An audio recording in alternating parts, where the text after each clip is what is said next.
Bapak-bapak yang saya hormati, pernahkah Anda bertanya dengan jujur pada diri sendiri, mengapa akhir-akhir ini tubuh terasa masih hidup, tetapi energi semangat dan kejantanan perlahan seperti berkurang, padahal Anda tidak sedang sakit, tidak ada nyeri. Hasil pemeriksaan seringkali terlihat normal. Bahkan banyak pria berkata kepada saya, "Dok, saya makan cukup sehat. Saya masih makan buah setiap hari." Sebagai dokter, saya perlu menyampaikan satu hal penting, sejak awal yang jarang dijelaskan dengan tenang kepada pria dewasa, tubuh pria hampir tidak pernah rusak secara tiba-tiba, tubuh selalu memberi sinyal lebih dulu. Masalahnya sinyal hormon sering muncul tanpa rasa sakit sehingga mudah diabaikan selama bertahun-tahun. Dalam ilmu kedokteran, penurunan hormon pria, terutama testosteron, sering bersifat perlahan dan diam-diam. Sebuah laporan di Journal of Clinical Endocrinology, Metabolism, menunjukkan bahwa banyak pria dengan testosteron menurun ringan tidak menyadari perubahan ini hingga energi suasana hati dan vitalitas benar-benar terdampak. Saya adalah dokter Siti Rahmawati, dokter spesialis urologi. Dan hari ini saya ingin membantu Anda memahami satu hal sederhana, namun penting, bagaimana kebiasaan yang terlihat sehat, termasuk pilihan buah harian, dapat secara perlahan memengaruhi hormon pria tanpa disadari. Silakan like video ini dan subscribe channel dokter Siti Rahmawati 365 karena informasi ini bukan tentang menjadi berlebihan, melainkan tentang menjaga kualitas hidup dan martabat pria di usia emas. Beberapa waktu lalu saya teringat seorang pasien bernama Bapak Hadi Santoso, usia 58 tahun tinggal di Bekasi. Beliau datang ke ruang praktik saya bukan karena nyeri, bukan karena penyakit berat, bahkan hasil pemeriksaan rutinnya relatif baik. Namun dengan suara pelan, beliau berkata, "Dok, saya tidak merasa sakit. Saya makan buah tiap hari. Tapi kenapa saya cepat lelah mudah tersinggung, dan rasanya bukan diri saya yang dulu?" Kalimat seperti ini, bapak-bapak sekalian, adalah salah satu keluhan yang paling sering saya dengar dari pria usia 50 tahun ke atas. Dan menariknya, hampir semuanya merasa sudah menjalani hidup yang cukup sehat. Secara medis, kondisi seperti ini sering berkaitan dengan perubahan hormon yang halus tetapi konsisten. Sebuah studi observasional yang dipublikasikan di Aging Male menunjukkan bahwa pria paruh baya dengan penurunan testosteron ringan seringkali tidak mengeluhkan gangguan seksual terlebih dahulu, melainkan perubahan energi, emosi, dan rasa. Percaya diri, inilah yang membuat banyak pria bingung, karena tubuh masih berfungsi tetapi tidak lagi bekerja secara optimal. Jika Anda pernah merasakan hal serupa, saya ingin Anda tahu satu hal penting: sejak sekarang Anda tidak sendirian, dan ini bukan kelemahan pribadi. Tetaplah bersama saya hingga akhir video ini, karena setelah ini saya akan menjelaskan secara sederhana mengapa kebiasaan makan tertentu yang terlihat sepele dan sehat dapat memengaruhi hormon pria secara perlahan namun nyata. Bapak-bapak yang saya hormati, banyak orang masih berpikir bahwa testosteron hanya berhubungan dengan urusan ranjang. Sebagai dokter, saya perlu meluruskan pemahaman ini dengan jujur dan tenang. Dalam dunia medis, testosteron disebut sebagai hormon kualitas hidup pria. Hormon ini memengaruhi bagaimana Anda bangun di pagi hari, seberapa fokus pikiran Anda saat bekerja, seberapa stabil emosi Anda menghadapi tekanan, dan seberapa besar energi yang masih Anda miliki untuk bercengkrama dengan istri, anak, dan kuku. Secara fisiologis, testosteron berperan dalam pembentukan massa otot, kepadatan tulang, produksi sel darah merah, serta fungsi otak. Itulah sebabnya ketika hormon ini mulai menurun, keluhan yang muncul seringkali bukan nyeri atau penyakit jelas, melainkan rasa lelah berkepanjangan, mudah kehilangan semangat, dan perasaan tidak sekuat dulu dalam menjalani hari. Sebuah studi besar yang dipublikasikan dalam Journal of Clinical Endocrinology, Metabolism, menunjukkan bahwa pria dengan kadar testosteron rendah memiliki risiko kelelahan kronis hampir 2 kali lebih tinggi, peningkatan risiko gangguan suasana hati hingga 40%, serta penurunan massa otot rata-rata sekitar 1-2% per tahun setelah usia paruh baya. Saya teringat seorang pasien lain, Bapak Rudi Hartono, usia 61 tahun dari Semarang. Beliau berkata kepada saya, "Dok, saya tidak mencari kuat seperti anak muda. Saya hanya ingin bangun pagi tanpa rasa berat di badan dan tetap merasa berguna di rumah." Kalimat ini sangat penting, karena tujuan pembahasan kita hari ini bukan mengejar kejantanan berlebihan, melainkan menjaga martabat energi dan kualitas hidup pria di usia emas. Jika Anda merasa topik ini penting dan relevan dengan kondisi Anda, silakan tetap bersama saya hingga akhir video, karena setelah ini saya akan menjelaskan mengapa penurunan testosteron seringkali bukan semata-mata karena usia, melainkan dipercepat oleh kebiasaan makan harian yang terlihat sepele, tetapi dampaknya sangat besar bagi tubuh pria. Bapak-bapak yang saya hormati, sekarang kita perlu berbicara jujur tentang satu kenyataan biologis yang sering disalahpahami oleh pria dewasa. Secara medis, benar bahwa setelah usia 40 tahun, kadar testosteron pria akan menurun secara alami sekitar 1% setiap tahun. Temuan ini konsisten dalam banyak penelitian longitudinal termasuk laporan dari European Urology Journal yang mengikuti pria sehat selama lebih dari 10 tahun. Artinya, penurunan testosteron bukan penyakit, bukan tanda kelemahan pribadi, dan bukan sesuatu yang perlu membuat pria merasa bersalah atau malu. Ini adalah bagian dari proses penuaan yang normal. Namun sebagai dokter, saya perlu menambahkan satu sudut pandang penting yang jarang dijelaskan secara utuh kepada pria dewasa. Yang membuat kondisi memburuk bukanlah usia itu sendiri, melainkan faktor-faktor pengganggu hormon yang menumpuk diam-diam setiap hari. Dalam praktik klinis, saya banyak pria datang dan berkata, "Dok, rasanya penurunannya terlalu cepat." Dan setelah ditelusuri lebih lanjut, penyebabnya seringkali bukan penyakit berat, melainkan pola makan, waktu makan, dan bentuk makanan yang keliru yang dilakukan bertahun-tahun tanpa disadari. Sebuah kajian dari Harvard Medical School menunjukkan bahwa paparan kronis terhadap faktor diet tertentu dapat mempercepat penurunan testosteron hingga 2-3 kali lebih cepat dibandingkan penurunan alami karena usia saja. Saya teringat Bapak Agus Prasetyo, usia 60 tahun dari Yogyakarta. Beliau berkata kepada saya, "Dok, saya bisa menerima kalau usia bertambah. Tapi, saya tidak menyangka kebiasaan kecil sehari-hari ternyata ikut mempercepat penurunan tenaga saya." Inilah titik penting yang perlu kita pahami bersama. Pertanyaannya bukan lagi apakah testosteron menurun, melainkan seberapa cepat penurunan itu terjadi, dan apakah kita membiarkannya berlangsung tanpa kendali. Jika Anda merasa penjelasan ini membuka sudut pandang baru, silakan tetap bersama saya, karena setelah ini saya akan menjelaskan aturan sederhana yang perlu Anda pahami terlebih dahulu sebelum kita membahas buah apa saja yang perlu dibatasi, agar hormon pria tidak terus tertekan tanpa disadari.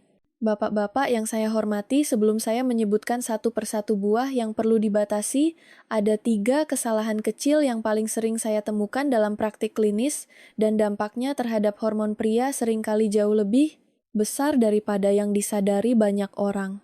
Kesalahan-kesalahan ini terlihat sepele, bahkan sering dilakukan dengan niat hidup sehat. Namun secara fisiologis efeknya dapat menekan testosteron bila dilakukan terus-menerus selama bertahun-tahun. Kesalahan pertama, mengonsumsi buah dalam bentuk jus kemasan. Banyak pria berpikir jus buah sama sehatnya dengan buah utuh. Padahal penelitian nutrisi menunjukkan bahwa jus buah kemasan dapat mengandung konsentrasi gula dan senyawa aktif hingga 3-5 kali lebih tinggi dibandingkan buah segar utuh. Lonjakan gula ini memicu respons insulin yang kuat dan secara tidak langsung dapat mengganggu produksi testosteron melalui mekanisme metabolik di hati. Kesalahan kedua, porsi berlebihan dengan alasan buah itu sehat. Dalam ilmu gizi, tidak ada makanan yang sepenuhnya netral dalam jumlah besar. Sebuah tinjauan di Nutrition Reviews menegaskan bahwa asupan gula alami yang berlebihan termasuk dari buah dapat memengaruhi keseimbangan hormon bila dikonsumsi tanpa kontrol porsi. Kesalahan ketiga, dikonsumsi setiap hari tanpa jeda. Tubuh pria membutuhkan waktu untuk menyeimbangkan kembali hormon dan enzim. Ketika jenis buah yang sama dikonsumsi setiap hari tanpa variasi, terutama yang mengandung enzim aktif atau fitoestrogen, tubuh tidak memiliki ruang untuk melakukan penyesuaian fisiologis yang sehat. Saya sering mendengar pasien berkata, "Dok, saya tidak pernah menyangka kebiasaan kecil seperti ini bisa berdampak pada tenaga dan mood saya." Dan inilah sebabnya banyak pria merasa penurunannya terjadi tiba-tiba, padahal prosesnya sudah berlangsung lama. Sekarang, setelah kita memahami 3 kesalahan dasar ini, mari kita mulai dengan buah pertama yang paling sering mengejutkan pasien saya ketika mengetahui dampaknya terhadap hormon pria. Bapak-bapak yang saya hormati, buah pertama yang sering membuat pasien saya terkejut saat mendengarnya adalah anggur merah, Selama ini anggur merah dikenal luas sebagai buah yang baik untuk jantung karena kandungan antioksidannya yang tinggi, dan itu memang benar.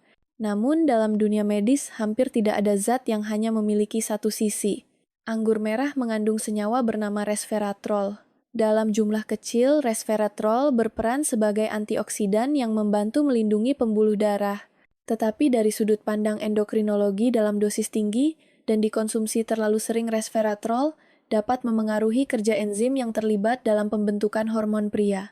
Beberapa penelitian eksperimental menunjukkan bahwa resveratrol dosis tinggi dapat menghambat aktivitas enzim steroidogenik di testis, yaitu enzim yang berperan dalam proses produksi testosteron. Sebuah studi yang dipublikasikan dalam Journal of Endocrinology melaporkan adanya hubungan antara konsumsi resveratrol berlebih dengan penurunan kadar testosteron bebas pada pria usia parubaya. Saya pernah menangani seorang pasien Bapak Hendra, usia 55 tahun dari Tangerang. Beliau rutin mengonsumsi jus anggur merah kemasan hampir setiap hari karena percaya sedang menjaga kesehatan jantungnya. Namun, keluhan yang beliau rasakan justru sebaliknya, energi menurun tubuh terasa cepat lelah dan semangat beraktivitas tidak seperti sebelumnya. Yang perlu dipahami, bapak-bapak sekalian, masalah utamanya bukan anggurnya, melainkan jumlah dan bentuk konsumsinya. Anggur utuh dalam porsi kecil dan tidak setiap hari masih relatif aman bagi sebagian besar pria dewasa. Namun, jus anggur kemasan dapat mengandung ekstrak dari puluhan butir anggur dalam satu gelas yang secara biologis memberikan beban berlebihan pada sistem hormon. Inilah prinsip penting dalam ilmu kedokteran dosis, dan frekuensi jauh lebih menentukan daripada nama makanannya. Dan setelah ini, saya akan membahas buah kedua yang bahkan lebih sering dikonsumsi oleh pria dewasa Indonesia dengan alasan melancarkan pencernaan, namun efek samping hormonnya jarang sekali disadari. Bapak-bapak yang saya hormati, buah kedua yang sering dikonsumsi tanpa rasa curiga oleh pria dewasa adalah pepaya. Banyak pria berkata kepada saya, "Dok, saya makan pepaya tiap pagi supaya bab lancar." Dan memang benar pepaya dikenal sebagai pencahar alami karena mengandung enzim papain yang membantu proses pencernaan protein. Namun disinilah letak pelajaran biologis penting yang jarang dijelaskan. Papain adalah enzim yang sangat aktif.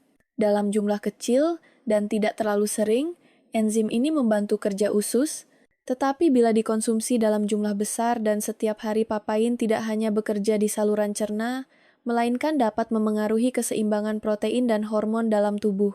Beberapa penelitian eksperimental yang dilakukan oleh peneliti Asia Tenggara menunjukkan bahwa papain dosis tinggi dapat menurunkan aktivitas sel Leydig di testis, yaitu sel yang bertanggung jawab memproduksi testosteron.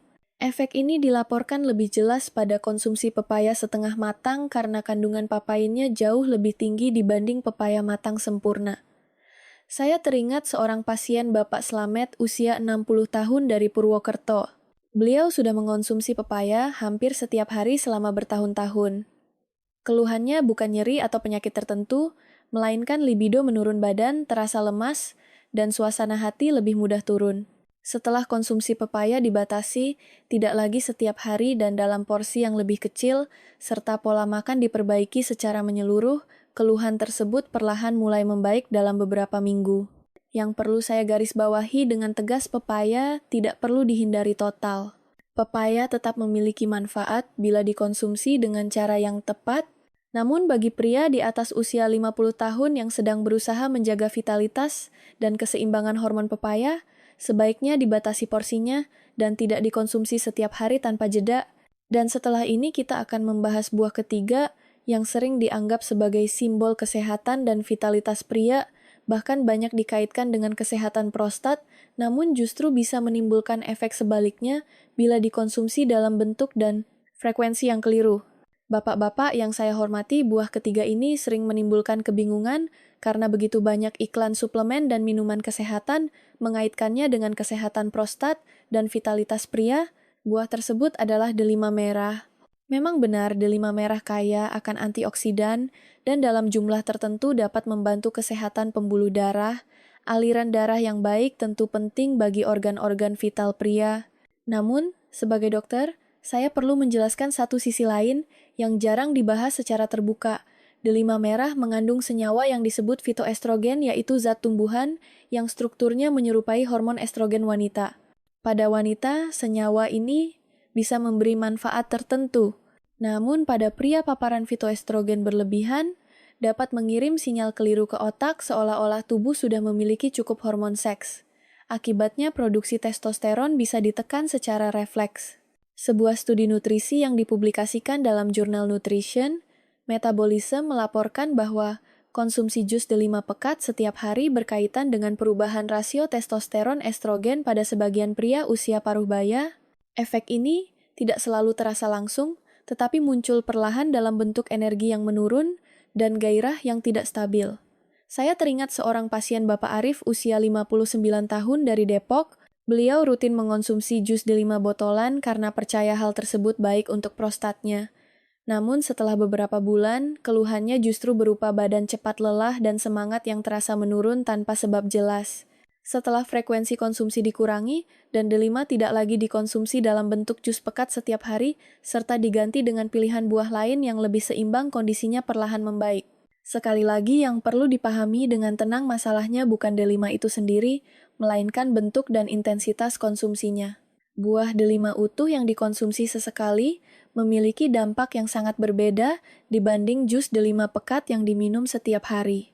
Dan setelah ini saya akan membahas buah keempat yang efeknya seringkali paling cepat dirasakan oleh tubuh pria, terutama bila dikonsumsi bersamaan dengan obat-obatan tertentu yang banyak digunakan oleh pria dewasa. Bapak-bapak yang saya hormati, buah keempat ini saya sebut sebagai buah yang paling perlu diwaspadai, bukan karena rasanya, melainkan karena efeknya bisa terjadi dengan cepat dan bertahan cukup lama di dalam tubuh. Buah tersebut adalah jeruk bali atau yang dalam literatur medis dikenal sebagai grapefruit. Jeruk bali mengandung senyawa aktif bernama furanokumarin. Dalam farmakologi senyawa ini diketahui dapat menghambat enzim CYP3A4 di hati, yaitu enzim yang berperan penting dalam metabolisme berbagai zat, termasuk hormon testosteron dan banyak jenis obat yang umum dikonsumsi oleh pria dewasa. Sebuah tinjauan ilmiah dalam jurnal Clinical Pharmacokinetics menunjukkan bahwa bahkan setengah buah grapefruit dapat menghambat aktivitas enzim CYP3A4 hingga 24 jam atau lebih setelah dikonsumsi. Akibatnya, keseimbangan hormon dapat terganggu dan pada sebagian pria kadar testosteron bebas dapat mengalami penurunan sementara yang terasa secara fisik. Saya pernah menangani seorang pasien Bapak Yusuf, usia 62 tahun dari Bandung. Beliau rutin mengonsumsi jeruk bali setiap pagi bersamaan dengan obat kolesterolnya. Keluhannya tampak sederhana namun konsisten, badan cepat, lelah tenaga mudah habis, dan gairah hidup terasa menurun. Setelah jeruk bali dihentikan dan pola makan serta jadwal konsumsi obat disesuaikan, keluhan tersebut berangsur membaik dalam beberapa minggu. Yang perlu dipahami dengan jelas, jeruk bali bukan buah yang harus ditakuti, tetapi perlu dihindari oleh pria dewasa tertentu, terutama mereka yang mengonsumsi obat jantung, obat kolesterol atau obat diabetes. Interaksi antara buah ini dan sistem metabolisme bisa memberikan dampak yang tidak disadari pada keseimbangan hormon pria. Sekarang setelah kita memahami 4 buah yang perlu dibatasi agar hormon pria tidak terus tertekan tanpa disadari, mungkin muncul pertanyaan besar di benak Anda. Kalau begitu, buah apa yang justru aman dan bisa membantu memulihkan vitalitas pria tenang? Pada bagian berikutnya, saya akan membagikan buah-buah yang justru mendukung testosteron, serta cara mengonsumsinya dengan benar agar manfaatnya terasa nyata dan aman untuk jangka panjang. Bapak-bapak yang saya hormati, sebelum Anda merasa cemas berlebihan atau mulai takut mengonsumsi buah, saya ingin menenangkan satu hal terlebih dahulu sebagai dokter. Tidak semua buah merugikan hormon pria, bahkan ada buah-buahan tertentu yang bila dikonsumsi dengan cara tepat, justru membantu tubuh mempertahankan dan menstabilkan kadar testosteron secara alami. Dalam ilmu endokrinologi, hormon pria tidak membutuhkan zat yang ajaib. Yang dibutuhkan tubuh adalah lingkungan metabolik yang mendukung cukup lemak sehat, mineral penting, dan beban gula yang tidak berlebihan agar produksi hormon dapat berjalan optimal. Buah pertama yang ingin saya bahas adalah alpukat. Alpukat kaya akan lemak tak jenuh tunggal yang merupakan bahan baku penting dalam sintesis hormon steroid, termasuk testosteron. Sebuah studi nutrisi yang dimuat dalam Journal of Nutrition menunjukkan bahwa asupan lemak sehat yang cukup berkaitan dengan kadar testosteron yang lebih stabil pada pria usia parubaya. Alpukat paling baik dikonsumsi dalam porsi sedang, misalnya setengah buah, dan tidak dicampur dengan gula atau susu kental manis yang justru mengganggu keseimbangan insulin. Buah kedua adalah pisang. Pisang mengandung vitamin B6 dan kalium yang berperan penting dalam metabolisme energi dan fungsi saraf. Kecukupan vitamin B6 diketahui membantu regulasi hormon serta mengurangi rasa lelah kronis. Pisang cocok dikonsumsi sebelum aktivitas fisik ringan karena membantu stamina tanpa membebani sistem hormon. Buah ketiga yang sering kurang dikenal adalah delima putih. Berbeda dengan delima merah, varietas ini tidak kaya fitoestrogen. Beberapa studi kecil di Asia Selatan melaporkan bahwa konsumsi delima putih dalam jumlah moderat berkaitan dengan peningkatan aliran darah perifer. Sirkulasi darah yang baik membantu distribusi hormon ke jaringan tubuh secara optimal. Dan buah keempat adalah kurma. Kurma mengandung mineral penting seperti seng dan magnesium yang berperan langsung dalam fungsi testis. Sebuah laporan di Biological Trace Element Research menyebutkan bahwa pria dengan asupan seng yang cukup cenderung memiliki kadar testosteron yang lebih baik dibandingkan mereka yang kekurangan mineral ini. Kurma paling aman dikonsumsi 2-3 butir per hari tanpa tambahan gula. Saya teringat seorang pasien Bapak Darman, usia 63 tahun dari Cirebon. Beliau tidak mencari hasil instan. Beliau hanya memperbaiki pilihan buah, waktu makan, dan pola tidur. Dalam beberapa minggu, beliau berkata kepada saya, "Dok, badan saya terasa lebih ringan dan lebih stabil." Inilah pesan penting dari bagian ini, bukan soal menghindari semua buah, melainkan memilih dengan sadar dan mengonsumsinya dengan bijak. Dan setelah memahami buah mana yang perlu dibatasi, serta buah mana yang justru mendukung hormon pria, langkah berikutnya adalah mengatur urutan dan waktunya. Pada bagian terakhir, saya akan membagikan protokol sederhana 21-30 hari yang sering saya gunakan pada pasien agar hasilnya terasa nyata, aman, dan dapat dipertahankan dalam jangka panjang. Saya Dr. Siti Rahmawati. Terima kasih sudah menyimak hingga akhir. Sampai bertemu di video berikutnya. Tetap sehat, tetap kuat, dan tetap bermartabat.